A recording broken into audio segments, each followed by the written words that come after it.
राधे राधे मित्रों, आज हम सुनेंगे एकादशी व्रत पारण तुलसी माता की कथा। एक कन्या थी। जब वह थोड़ी बड़ी हुई और उसको समझ आने लगा, तब से वह तुलसी माता की पूजन करने लगी।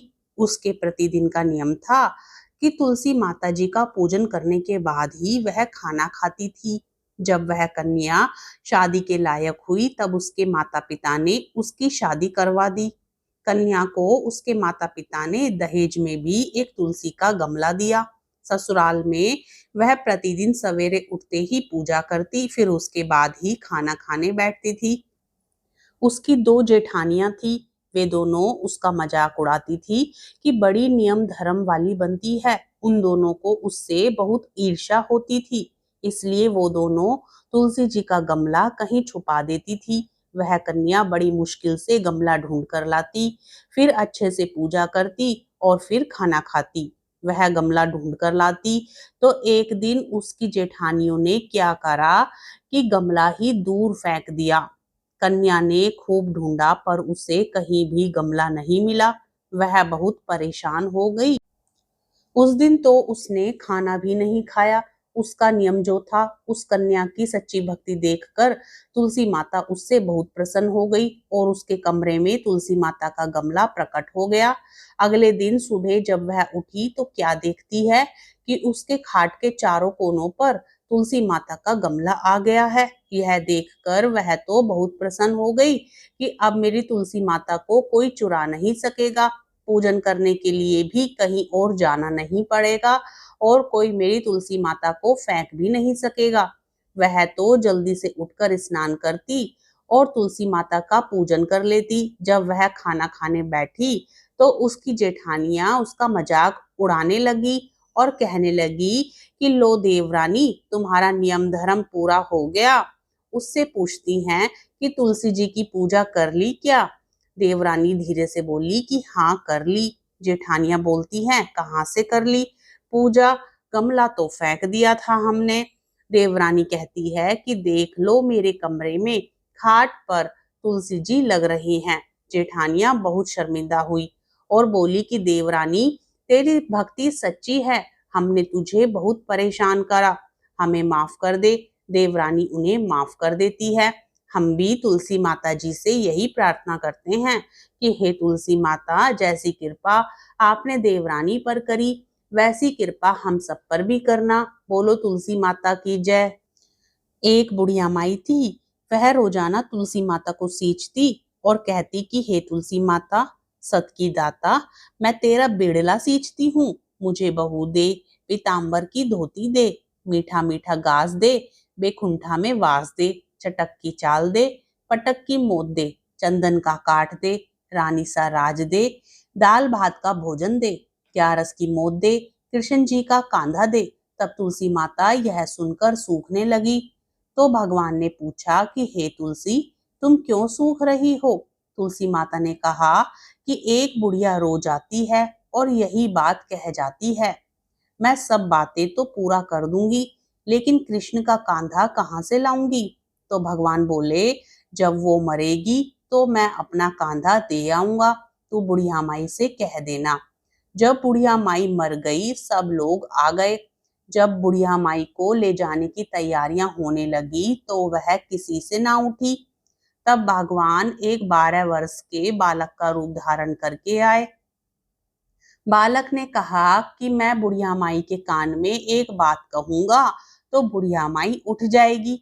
बालक ने कान में कहा, बुढ़िया माई, मन की निकाल ले, पीताम्बर की धोती ले, मीठा मीठा घास ले, पेकुंठा का वास ले, चटक की चाल ले, पटक की मोत ले, कृष्ण जी का कांधा ले।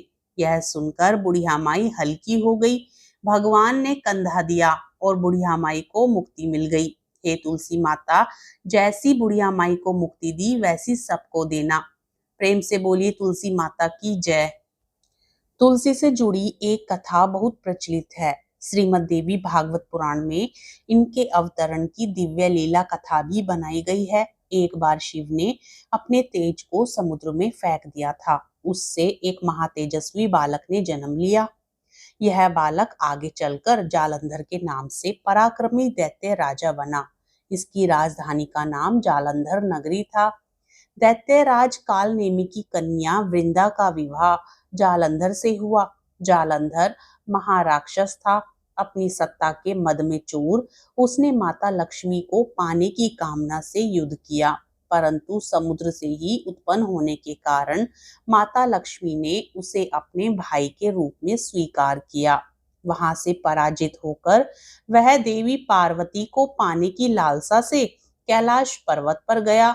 भगवान देवादिदेव शिव का ही रूप धर माता पार्वती के समीप गया, परंतु मां ने अपने योग बल से उसे तुरंत पहचान लिया तथा वहां से अंतर्ध्यान हो गई। देवी पार्वती ने क्रुद्ध होकर सारा वृतांत भगवान विष्णु को सुनाया। जालंधर की पत्नी वृंदा अत्यंत पतिव्रता स्त्री थी। उसके पतिव्रत धर्म की शक्ति से जालंधर ना तो मारा जाता था और ना ही पराजित होता था। इसलिए जालंधर का नाश करने के लिए वृंदा के पतिव्रत धर्म को भंग करना बहुत जरूरी हो गया था। इसी कारण भगवान विष्णु ऋषि का वेश धारण कर वन में जा पहुंचे, जहां वृंदा अकेली भ्रमण कर रही थी। भगवान के साथ दो मायावी राक्षस भी थे, जिन्हें देखकर वृंदा भयभीत हो गई। ऋषि ने वृंदा के सामने पल में दोनों को भस्म कर दिया। उनकी शक्ति देखकर वृंदा ने कैलाश पर्वत पर महादेव के साथ युद्ध कर रहे अपने पति जालंधर के बारे में पूछा। ऋषि ने अपने माया जाल से दो वानर प्रकट किए। एक वानर के हाथ में जालंधर का सिर था तथा दूसरे के हाथ में धड़। अपने पति की यह दशा देखकर वृंदा मूर्छित होकर गिर पड़ी। होश में आने पर उन्होंने ऋषि रूपी भगवान से विनती की कि वह उसके पति को जीवित कर दे। भगवान ने अपनी माया से पुनः जालंधर का सिर धड़ से जोड़ दिया, परंतु स्वयं भी वह उसी शरीर में प्रवेश कर गए। वृंदा को इस छल का जरा भी आभास न हुआ। जालंधर बने भगवान के साथ वृंदा पतिव्रता का व्यवहार करने लगी, जिससे उसका सतीत्व भंग हो गया। ऐसे होते ही वृंदा का पति जालंधर युद्ध में हार गया। इस सारी लीला का जब वृंदा को पता चला तो उसने क्रुद्ध होकर भगवान विष्णु को शिला होने का श्राप दे दिया तथा स्वयं सती हो गई। जहां वृंदा भस्म हुई वहां तुलसी का पौधा उगा। भगवान विष्णु ने वृंदा से कहा, हे वृंदा, तुम अपने सतीत्व के कारण मुझे लक्ष्मी से भी अधिक प्रिय हो गई हो। अब तुम तुलसी के रूप में सदा मेरे साथ रहोगी। जो मनुष्य भी मेरे शालिग्राम रूप के साथ तुलसी का विवाह करेगा, उसे इस लोक और परलोक में विपुल यश प्राप्त होगा। जिस घर में तुलसी होती है, वहां यम के दूत भी असमय नहीं जा सकते। गंगा व नर्मदा के जल में स्नान तथा तुलसी जी का पूजन बराबर माना जाता है।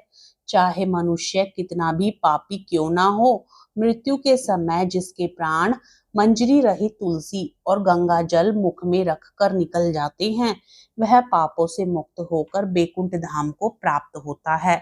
जो मनुष्य तुलसी व आंवले की छाया में अपने पितृ का श्राद्ध करता है, उसके पितृ मोक्ष को प्राप्त हो जाते हैं। उसी दैत्य जालंधर की यह भूमि जालंधर नाम से विख्यात है। सती वृंदा का मंदिर मोहल्ला कोट किशनचंद में स्थित है। कहते हैं इस स्थान पर एक प्राचीन गुफा थी जो सीधी हरिद्वार तक जाती थी। सच्चे मन से 40 दिन तक सती वृंदा देवी के मंदिर में पूजा करने से सभी मनोरथ पूर्ण होते हैं। हे तुलसी माता, अपनी कृपा सभी भक्तजनों पर, कथा कहने वाले और कथा सुनने वाले सभी पर अपनी कृपा बनाए रखना। प्रेम से बोलिए तुलसी माता की जय।